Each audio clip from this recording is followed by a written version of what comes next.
Tumsifu Yesu Kristo. Wapendwa, Dominika hii ya tarehe 10 Januari 2026, Mama Kanisa anaadhimisha sikukuu ya ubatizo wa Bwana.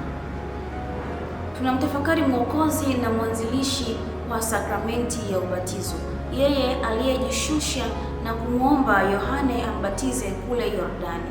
Yohane alisita kumbatiza Bwana, naye Bwana akasema, imenipasa kuitii sheria yote. Sasa swali ni kwamba, je, wewe ni mbatizwa? Bila shaka jibu ni ndio. Lakini unafahamu sakramenti ya ubatizo ni nini? Na sakramenti hiyo inakusaidia nini wewe Mkristo Mkatoliki? Na kwa sakramenti ya ubatizo unapata neema au nafasi ya kushiriki sakramenti gani zingine? Lakini viapo ambavyo tuliviapa siku ile ya ubatizo, vipi, tunaviishi au tumekwisha kuvisahau? Mimi ni Sister Grace Teresia.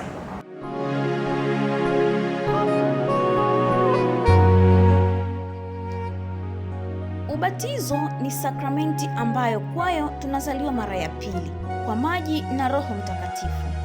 Ni mlango wa maisha mapya, maisha ya uzima wa neema. Ni mlango wa kuzipokea sakramenti nyingine zilizowekwa na Yesu Kristo ili kutuletea neema pale tuzipokeapo kwa kadiri ya utaratibu uliowekwa. Ubatizo unatufanya watoto wa Mungu na wa Kanisa.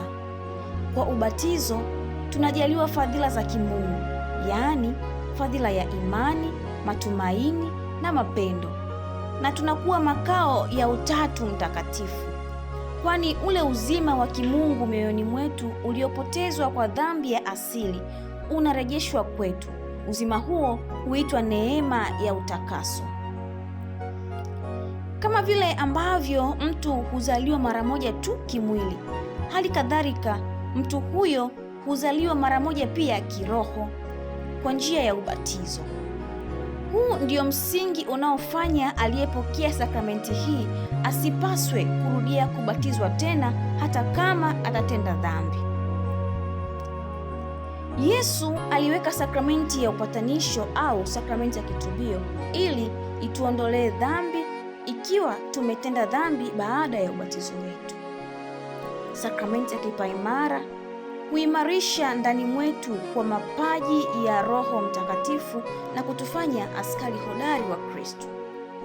Na sakramenti ya Ekaristi Takatifu, yaani mwili na damu ya Bwana wetu Yesu Kristo, Mungu kweli na mtu kweli katika maumbo ya mkate na divai, hutuunganisha zaidi na Kristo anayekaa ndani mwetu na hulinda uzima ule wa kimungu ndani mwetu tuliopokea kwa ubatizo.